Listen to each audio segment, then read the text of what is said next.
민수기 35장 16절부터 28절 말씀 마음을 집중하시고 함께 읽어보십니다.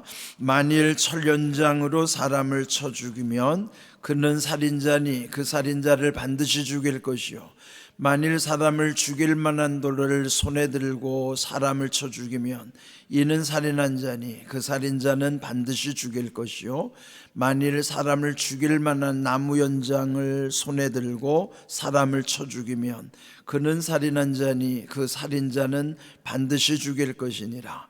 피를 보복하는 자는 그 살인한 자를 자신이 죽일 것이니 그를 만나면 죽일 것이요, 만일 미워하는 까닭에 밀쳐 죽이거나 기회를 엿보아 무엇을 던져 죽이거나 악의를 가지고 손으로 쳐 죽이면 그 친자는 반드시 죽일 것이니 이는 살인하였음이라. 피를 보복하는 자는 살인자를 만나면 죽일 것이니라. 악의가 없이 우연히 사람을 밀치거나 기회를 엿봄이 없이 무엇을 던지거나 보지 못하고 사람을 죽일 만한 돌을 던져서 죽였을 때에 이는 악의도 없고 해하려는 한 것도 아닌즉 회중의 친자와 피를 보복하는 자 간에 이 규례대로 판결하여 피를 보복하는 자의 손에서 살인자를 건져내어 그가 피하였던 도피성으로 돌려보낼 것이요, 그는 거룩한 기름 부음을 받은 대제사장이 죽기까지 거기 거주할 것이니라. 그러나 살인자가 어느 때든지 그 피하였던 도피성 지경 밖에 나가면 피를 보복하는 자가 도피성 지경 밖에서 그 살인한 자를 만나 죽일지라도 피 흘린 죄가 없나니 이는 살인자가 대제사장이 죽기까지 그 도피성에 머물러야 할 것임이라. 대제사장이 죽은 후에는 그 살인한 자가 자기 소유의 땅으로 돌아갈 수 있느니라. 아멘. 자, 오늘 주신 말씀도 계속 이어지는 도피성에 관한 말씀입니다. 이 말씀 속에서 느낄 수 있는 것은 하나님이 가장 귀히 여기시는 것이 생명이라 하는 것이에요. 그래, 왜 생명이 귀할까요? 모든 생명이 다 귀하지만은 특별히 사람의 생명은 다른 피조물과 달리 하나님의 형상으로 지어주셨기 때문입니다. 그런데 오늘 이 본문에 보면은 사람을 죽이면 그 죄를 반드시 묻는다고 말씀하시는 거예요.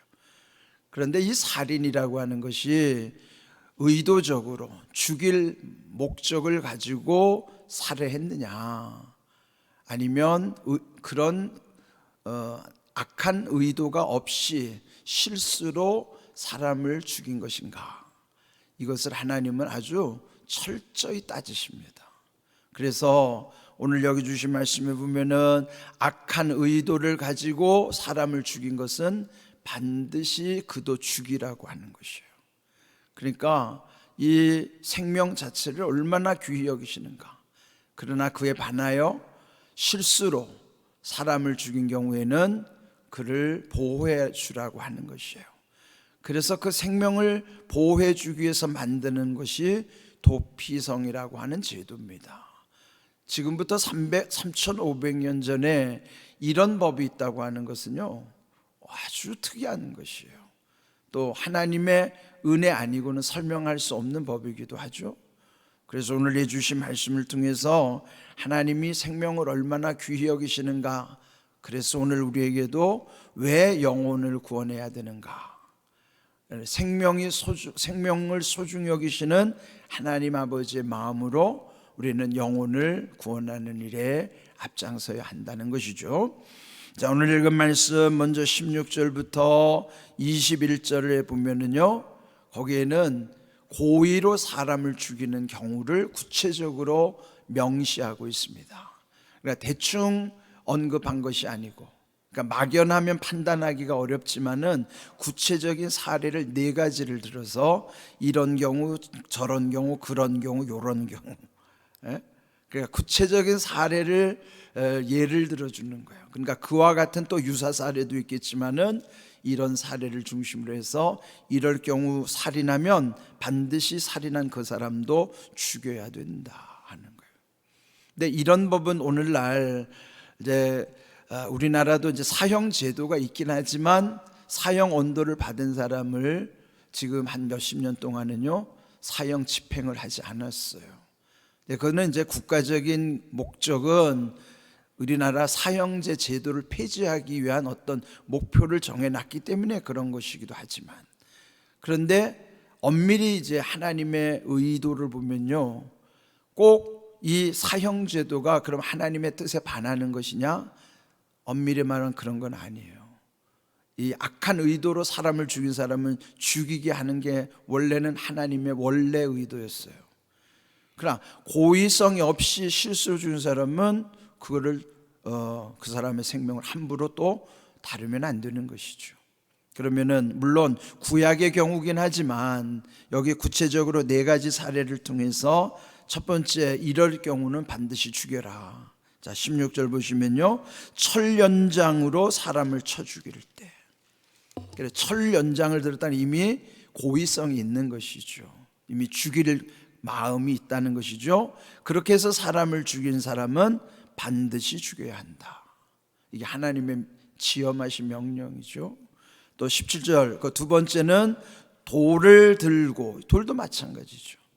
돌로 쳐서 사람이 죽을 수 있는데 그를 알면서도 돌을 쳐서 사람을 죽이면 그도 또한 반드시 죽여야 된다. 또 18절 세 번째 보면요, 죽일 만한 나무 연장을 손에 들고, 그 나무 연장, 오늘로 대표적으로 말하면요, 야구방망이 같은 거예요. 야구방망이로 사람을 죽일 수도 있잖아요. 그러면 이럴 경우에도 그는 반드시 죽여야 된다 하는 것입니다. 또 20절을 보면요, 만일 미워하는 까닭에, 이거 미움, 증오심을 가지고, 그것도 사람을 죽일 이미 마음이 있기 때문에 그 증오심으로 밀쳐 죽이거나 또 기회를 몰래 엿보아서 무엇을 던져 죽였을 때, 그래, 이런 지금 4가지 경우인데 이런 모든 공통점은 21절 악의를 품은 거예요. 악한 의도를 가지고 하는 거예요. 그러니까 어제 말씀드린 것처럼 어떤 사실, 살인이라고 하는 사실, 팩트만 가지고서는 몰라요. 그 진실을 밝히려면 그 죽인 사람의 의도를 파악을 해야 되는 거예요. 그래서 어제 말씀드린 것처럼 겉으로 드러난 사실보다 중요한 것은 그 속에 숨겨져 있는 진실이 더 중요하다. 하나님이 이걸 정확히 보시는 거예요.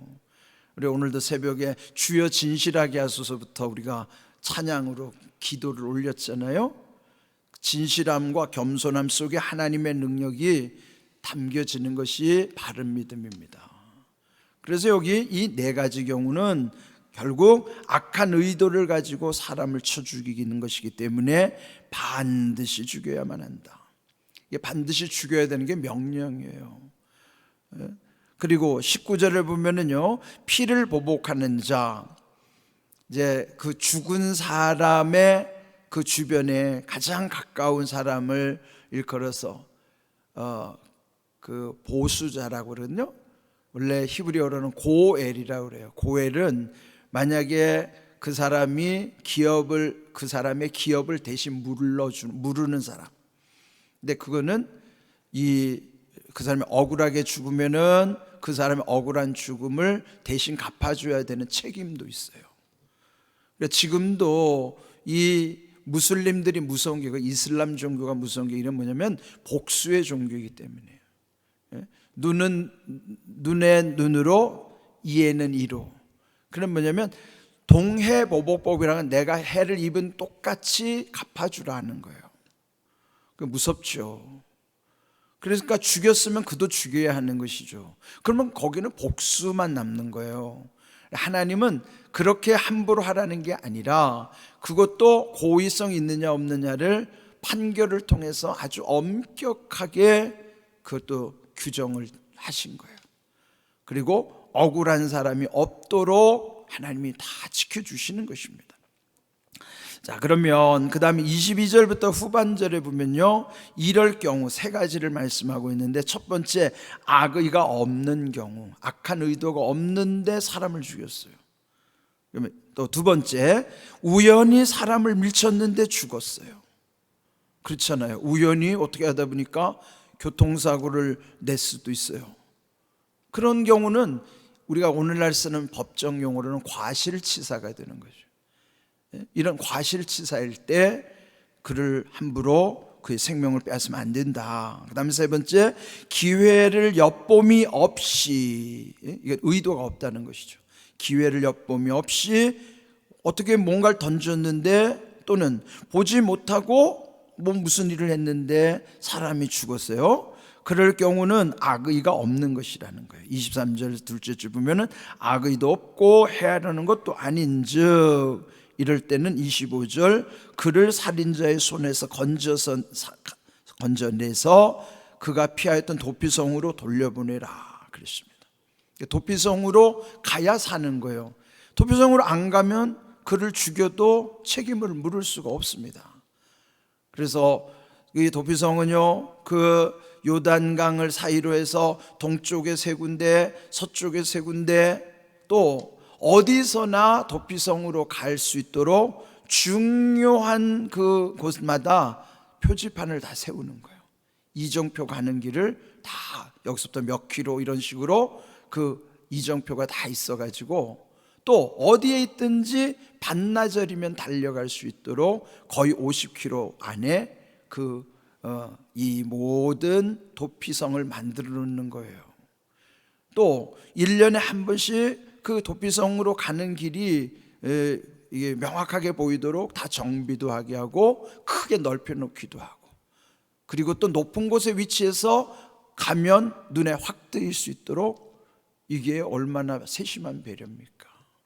그렇게 해서 도피성으로 가서 그 안에 들어가면 일단 사는 거예요. 그리고 그렇다고 끝난 게 아니라 이제 재판을 받아야죠.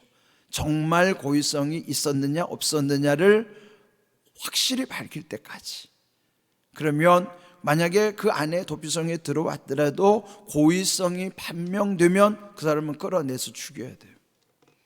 그런데 고의성이 없다고 생각을 거기서 이제 판정이 나면요, 거기서 살아야만 합니다. 도피성에 나오면 죽어요. 그러나 도피성 안에 있어야만 그는 보호를 받을 수가 있는 것입니다. 근데 언제까지 그렇게 유예가 되는가 하면 27절 볼까요? 26절 보면 도피성 지경 밖으로 나가면 피를 보복하는 자가 도피성 지경 밖에서 그 살인한 자를 만나 죽일지라도 피 흘린 죄가 없나니 그랬습니다.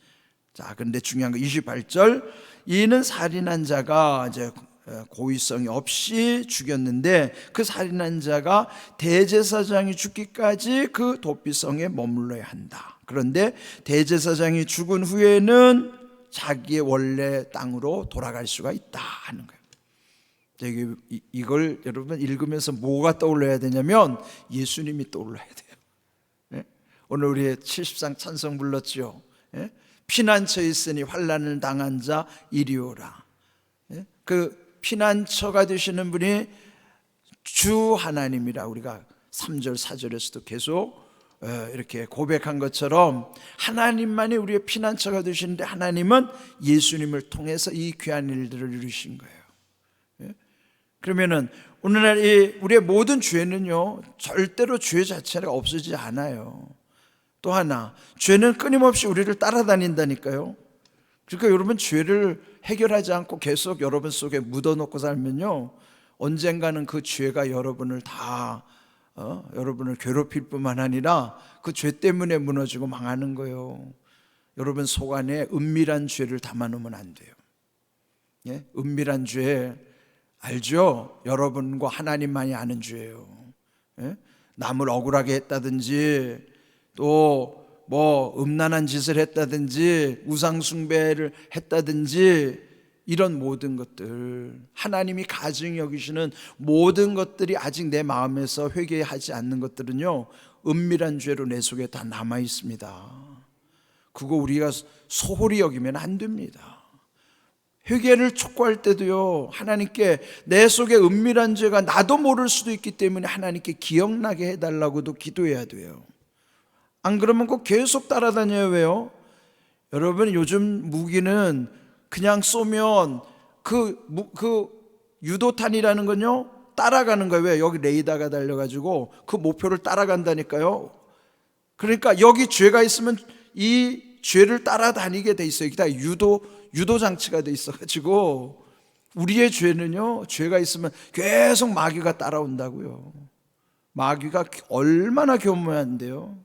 우리의 죄를 얼마나 아주 치밀하게 괴롭히는지 몰라요. 그게 풀려야 마음이 평안하고 자유한 겁니다. 저는 이 진리를 깨달은 다음부터 얼마나 자유한지 몰라요.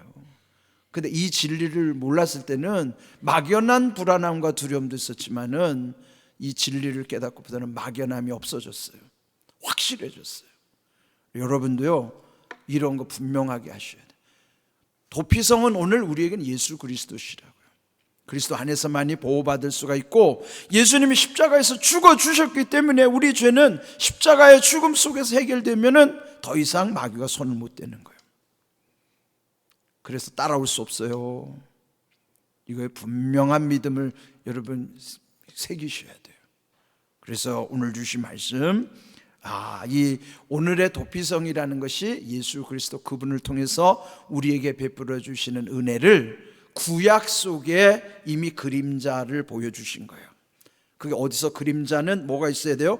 그림자는 본체가 있어야 되는데 그 본체가 예수님이란 말이에요. 이미 그 그림자는 구약에서 도피성이라고 하는 그림자는 이게 어디에서 본체가 있나? 예수님이 본체다 이 말이에요. 이걸 잘 기억하셔서 우리의 피난처이신 예수님 안에서 참된 자유와 평안이 있다는 것을 기억하시고, 늘 주님 안에서 또 늘 회개의 영으로 우리 하나님 기뻐하시는 은혜 안에서 자유함 가운데 평안함, 기쁨, 감사를 누리는 복된 믿음의 삶 되시기를 주님의 이름으로 축복합니다. 아멘.